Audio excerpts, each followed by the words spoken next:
సిద్దిపేటలో మున్సిపల్ అధికారులు, సుడా అధికారులు, ప్రజాప్రతినిధులు వీళ్ళందరి వ్యవహారం ఎట్లుంటో మీకు అందరు తెలుసు. అక్షయ హోటల్కి సంబంధించి రంగనాంపల్లి సమీపంలో నిర్మించినటువంటి అక్షయ హోటల్ సంబంధించి గతంలో కూడా మనం కథనం వేసినాం.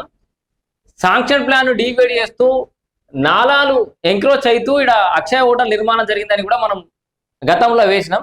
దానికి సంబంధించి కొంతమందికి కొత్త దృష్టిలో కూడా ఫటాఫట్ ముచ్చట చెప్పి ఆర్టీఐ కింద మనకు ఒక అద్భుతమైన సమాచారం వచ్చింది.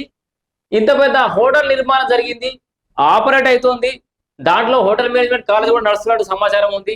హోటల్ అద్భుతంగా నడుస్తుంది దాంట్లో. కాకపోతే ఇంత పెద్ద బిల్డింగ్ కి ఇంటి నంబరే కేటాయించబడలేదు.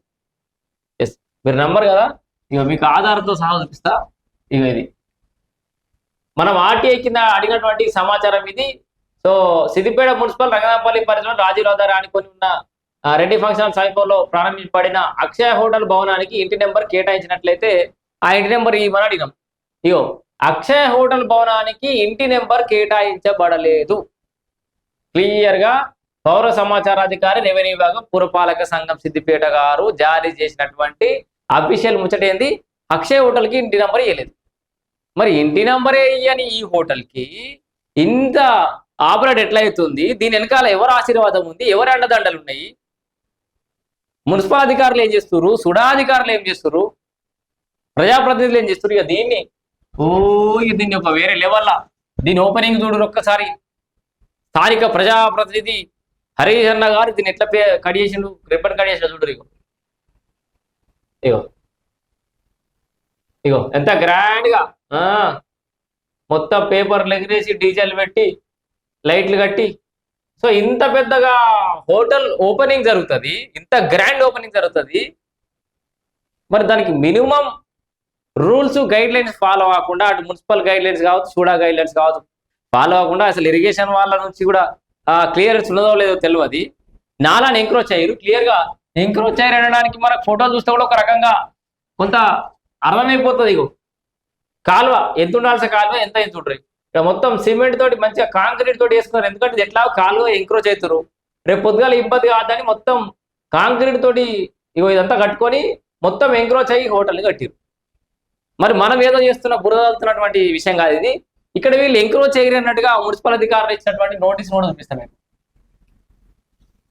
ఇగో ఇది మున్సిపల్ అధికారులు ఇచ్చినటువంటి ఇంటిమేషన్ లెటర్. ఇదిగో చూడండి ఒకసారి, ఎంతమంది కంప్లైంట్ చేశారు, కంప్లైంట్ తర్వాత ఏం జరిగింది విత్ ద రెఫరెన్స్. ఇగో Shri Govindaram Durgaraju son of Bhumaiah for construction of cellar and stilt plus 5 upper floors at survey number 953/AD 952 and 952. So ఇట్లా అన్ని వార్డ్ నెంబర్ 3 రంగనాంపల్లి.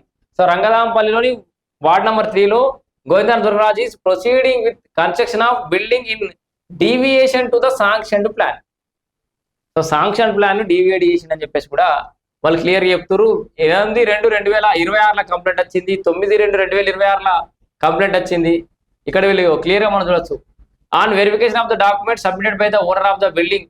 వీళ్ళు నోటీస్ పంపినాక ఆయన ఒక డాక్యుమెంట్ సబ్మిట్ చేసాడు. దాని ప్రకారం కూడా ఏంది, ఇట్ ఈస్ ఫౌండ్ దట్ ఒర్రే ఆరు వాగు లేకపోతే నాల, మన తెలంగాణ అంటే ఒర్రే కానీ వాగు కానీ నాల కానీ, దాన్ని exist on the eastern side of the plot.